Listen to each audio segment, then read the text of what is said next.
there, Matt Easton. So this is a Patreon specific video, and as promised on the main YouTube channel, I am going to talk a little bit about this sword which I've recently acquired. I'm bashing the door there. This is, what is it? Well, it's quite a special sword to me, and for anyone who's interested in British military history. As you can see, it probably looks to many of you like many of my other British military sabres, but it is in fact a Scots Guards officer's sword made by Wilkinson, made in 1855. Now, 1855 for the Scots Guards is quite an important period because it lands it slap bang in the second half of the Crimean War, and the Scots Guards fought in several battles and a siege in the Crimean War, and were really at the front line. Many of the officers were injured, wounded, and many of the men were killed in the Crimean War. It was the Guards regiment. So let's talk a little bit about what are the Scots Guards. Well, in the British Army these days, there are 4 regiments of foot guards. There's the Grenadier Guards, who are the 1st Regiment of Foot, the Coldstream Guards, who are the 2nd Regiment of Foot, the Scots Guards, formerly known as the Scots Fusilier Guards, who are the 3rd Regiment of Foot, and then there's the 4th Regiment of Foot is the Welsh Guards. Now, the Welsh Guards didn't come into existence until much later, so let's dispense with the Welsh Guards. Sorry Welsh Guards out there, but let's look at the first 3 regiments. So what were the Foot Guards? Well, quite simply, the Foot Guards were the elite of the line infantry. They were the protectors of the palaces, for example, Buckingham Palace most famously now. So when you look at something like the Trooping of the Colour, where you see lots of British soldiers wearing red uniforms with bearskin hats marching up and down in front of Buckingham Palace, for the most part, and when you see them standing outside the palace, if you, as a tourist, or if you live in London, if you see soldiers wearing the big bearskin hats, wearing red jackets, standing in boxes, outside boxes, in front of Buckingham Palace or Horse Guards Parade, this kind of thing, then they are Foot Guards. They are usually either the Grenadier Guards, the Coldstream Guards, the Scots Guards, or the Welsh Guards. Now, the Grenadier Guards and the Scots Guards are the oldest regiments. The Scots Fusilier Guards are little more recent than that. As I mentioned, the Welsh Guards are much more recent. They're from, I think, about First World War period or just before then. But the Scots Guards were often more partially Highland gear, or Scottish, what should we say, culturally Scottish kit. So they did have specific aspects of their uniform which allude to their Scottish roots. For example, the thistle is in their emblem, whereas in the Coldstream Guards, for example, it's the St. George crosses in the middle. Now, that emblem is on this part of the sword. What were the Scots Guards doing? Well, in the Crimean War, all of the Guards regiments, the Foot Guards, didn't, generally speaking, serve in many wars. It was quite a serious war if the Foot Guards were sent to war, and so actually officers of the Guards regiment, of the Foot Guards regiments, didn't actually see an awful lot of action in the 19th century. They fought in the Napoleonic Wars. They were at the Battle of Waterloo, for example, and the defence of Hougoumont Farm was famously, the Coldstream Guards were very important in that, and all of the Guards regiments were involved in the Napoleonic Wars, particularly the Battle of Waterloo, and they also fought in the Crimean War, and then later on they fought in World War I and World War II, but generally speaking they only fought in major conflicts. They didn't go fighting in minor things. That was left to the lesser regiments to risk their necks for. An important other thing to mention about the Foot Guards regiments is that they really contained elites, social elites of the time. And we find, if you look through the what's called Hart's Annual Army List, if you look through the army list, if you're researching a potential owner of a sword, for example, you will see that in any part of the 19th century, the officers of any of the Foot Guards regiments were usually, or very often, the sons of really quite sort of influential and in some cases rich people. So you will find people with titles like Viscount and Earl serving in the Foot Guards regiments, and in some cases in the senior ranks they didn't actually do very much militarily, but they held a rank within the Foot Guards. It was a very socially elite thing to do.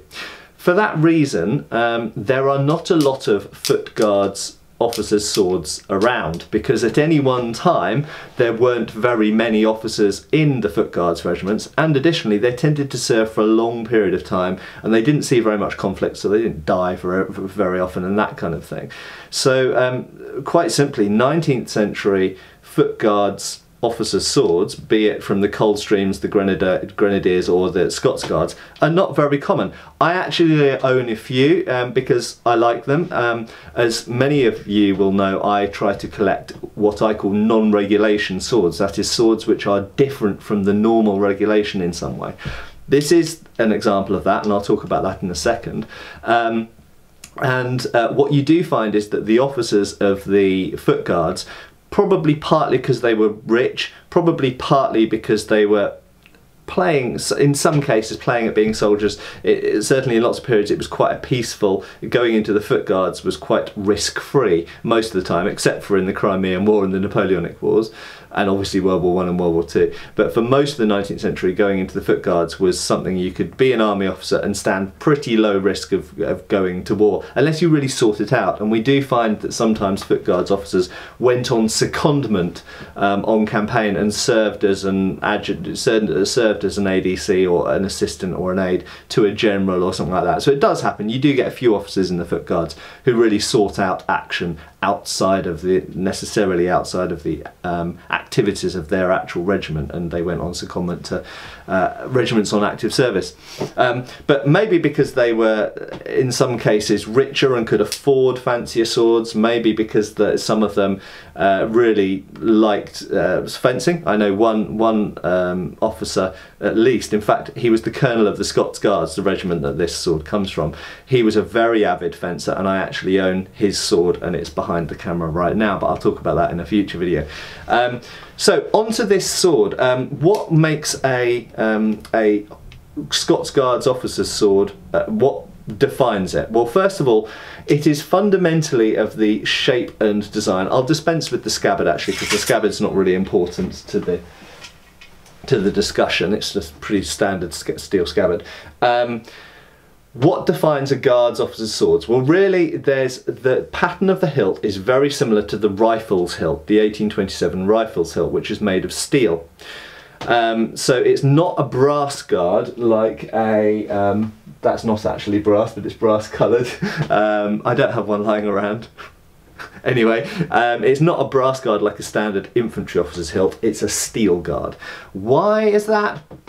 Maybe because the Foot Guards thought that it was more protective, stronger, made them look more elite. I think this is probably the answer. Brass was the standard infantry officer's guard material, and by using steel it made them seem more elite, I suppose, in the 19th century anyway.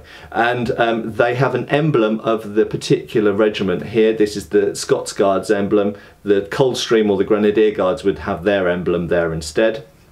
Additionally, the inside edge of the guard there is a little bit wider than normal, and you can see has its sort of interlaced decoration up it. So it actually does offer better hand protection than the standard infantry officer's hilt. Firstly, because it's steel. Secondly, because it's a little bit wider. And thirdly, on these early ones, it's not true as you get later into the 19th century, but on these early ones, they are really thick steel. That's, I don't know, at least 3 mm, probably about 3.5 millimeters, 4 millimeters thick steel. So this is an incredibly solid and substantial guard, more substantial than the brass infantry officer's hilt, more substantial than most rifles officers' hilts, which tend to be made of slightly thinner steel than this. The grip is fairly standard. This one has a checkered thumb placer, which not all of them do, and it has what's known as a stepped pommel, which again the rifle's sword does also. So the hilt fundamentally is quite similar to the rifle's officer's sword, and the blade is the so-called Wilkinson type 1845 style blade, fullered blade with a spear point, and again there's nothing particularly special about that. However, the Guards swords have, let's see if we can get it to focus, it's not going to focus, I can see, have very extensive etching right the way up the blade, and this lists the battles that the regiment fought at. So for example, here you've got the crown, then you've got the Scots Guards emblem, then you've got the crossed palms to show victory, then you've got Waterloo, Peninsula, Barossa, Talavera, Egypt, Lancels. And then down here you've got Henry Wilkinson, Pall Mall, London.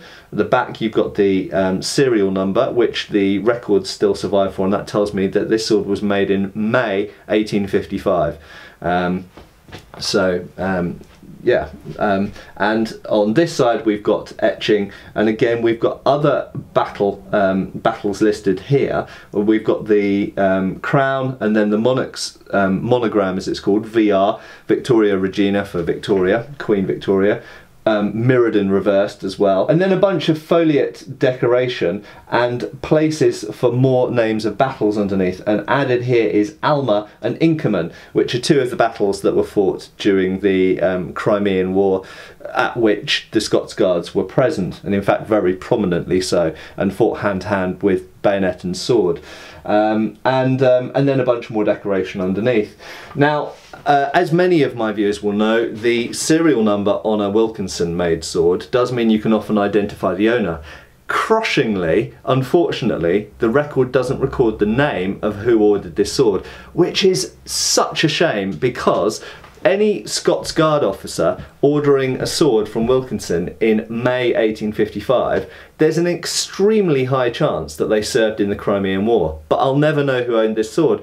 There's no initials or name on the blade, there's nothing on the guard or the scabbard, and that's just absolutely gutting. The sword has been service sharpened, so yet again I think it's probably for an officer who served in the Crimea.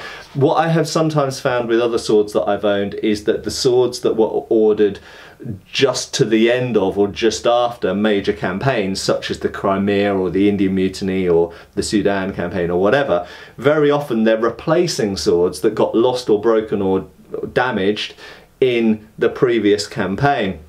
So for example, this sword down here is a sword that was ordered by an officer who served at the Siege of Delhi in the Indian Mutiny, and that was ordered after the campaign essentially. So whatever happened to his previous sword, it meant that he wanted a new one. Maybe he wanted a better one, maybe he had to replace it, who knows.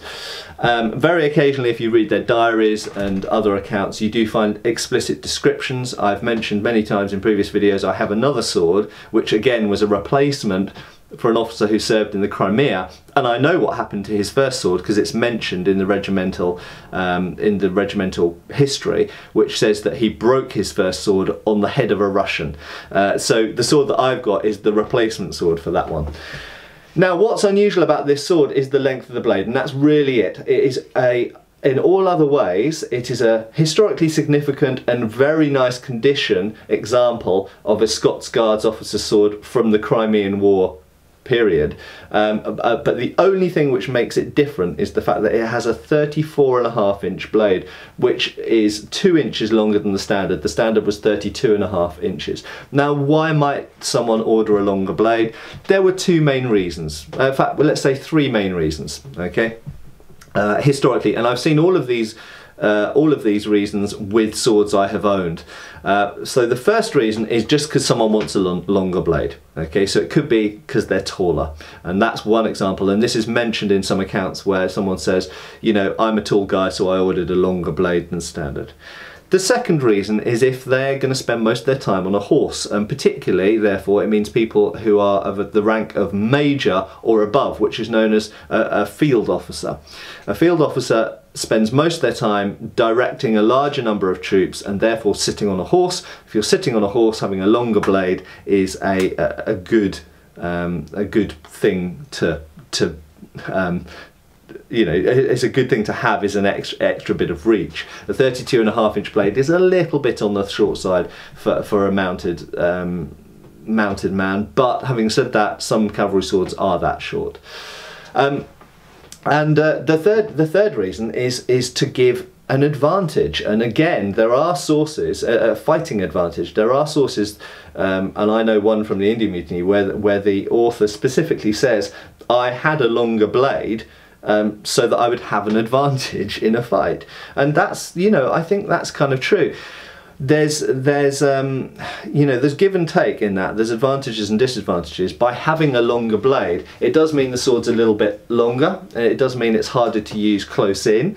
But generally speaking, in most situations, does a 34.5-inch blade have an advantage over a 32.5-inch blade? I'd say yeah. And so long as you are tall enough and strong enough to use it, you may as well use it. You may as well use the longest blade that you can effectively use. So there we go, folks. A highly desirable and unusual. I did buy this with the thoughts of perhaps buying it to sell, but I think I'm probably going to keep this. At least I'm going to keep it for the foreseeable future, because it is such a lovely sword and in really nice condition. I'm going to clean it up a little bit more. It's as it came to me at the moment. It actually had some light rust on it. I've already cleaned that off, as you can see, but I can do a little bit more work on this. But it is in fundamentally extremely nice condition for a sword that's over 150 years old.